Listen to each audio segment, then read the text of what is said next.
Ini tantangan terbesar di Indonesia. Isolasi yang sangat sulit dibuka. Tetapi dengan kehadiran Bapak Presiden, terus melalui Panglima TNI, dan eksekutor lapangan adalah Bapak Pangdam Cendrawasih. Untuk melakukan keterobosan luar biasa, membangun gunung-gunung, lereng-lereng hutan ini sampai terbuka isolasinya dan masyarakat bisa melewati. Jalan dibangun luar biasa, maka akses gampang masuk dari laut ke Timika ke Agak terus naik ke Nyam.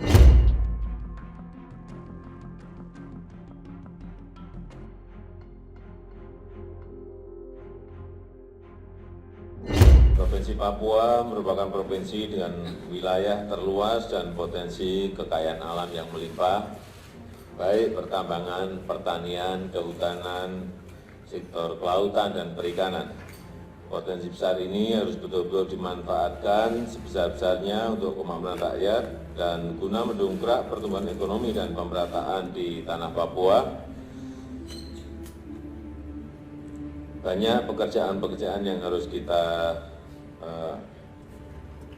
kerjakan, terutama membangun daerah-daerah terisolir, membangun daerah-daerah yang ada di kawasan perbatasan, dan kunci untuk menggerakkan perekonomian juga pemerataan pembangunan di Papua adalah percepatan pembangunan infrastruktur, pembangunan bandara, pelabuhan, jalan, dan jembatan sehingga mampu membuka semua wilayah di tanah Papua dari isolasi serta memperlancar konektivitas antar wilayah, antar kabupaten, dan antar daerah.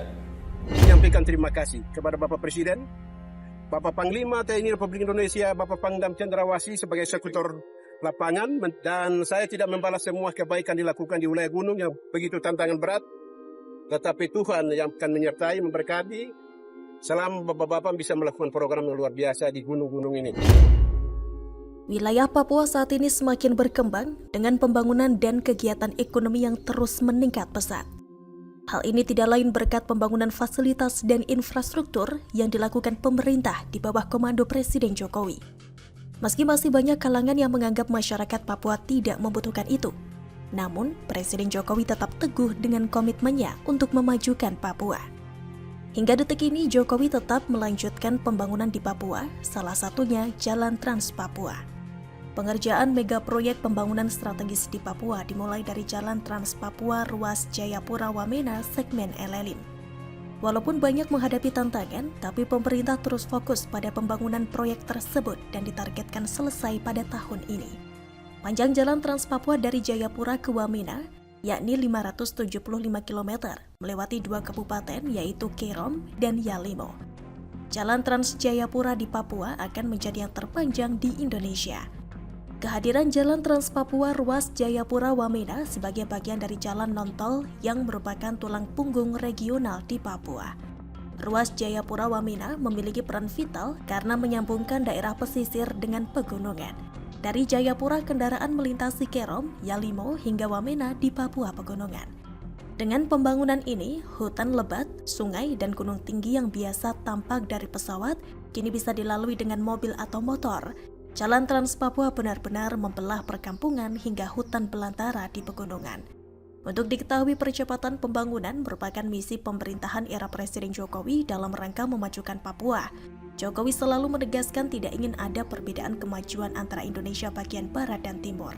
Pembangunan tidak hanya akan berpusat di Jawa, tapi juga dilakukan dari Sabang sampai Merauke.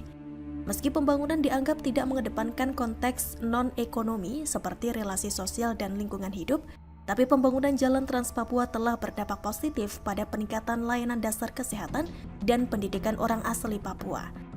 Warga lebih mudah mengakses sekolah-sekolah di wilayah perkotaan. Petugas kesehatan juga jadi lebih sering berada di tempat karena angkutan ke tempat tugas lebih lancar dan mudah terjangkau dari wilayah tempat tinggal mereka.